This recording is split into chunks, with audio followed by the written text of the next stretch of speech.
Hi, this is JB LENNUX and welcome back to my channel.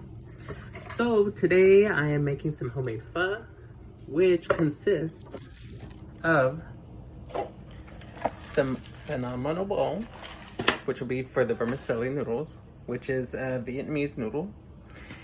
And this is actually MSG free, has non-GMO ingredients, it's gluten free, dairy free, and soy free. So then for the ingredients that I'm going to be using for like the additive of the meat, using a premium seafood mix, which has mussel, surimi, squid, shrimp, and octopus. Now I had got that from Sam's Club.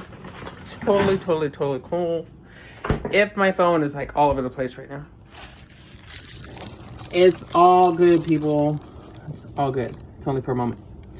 So yes, so I'm making it right now. I'm putting some seasoning inside of it, which is some Old Bay, and then I'm going to just go ahead, heat it up, and then I'm going to go ahead and throw it inside of a bowl.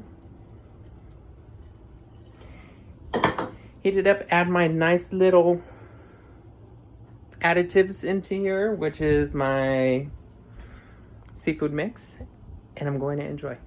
I will go ahead and update you when I'm eating at the table.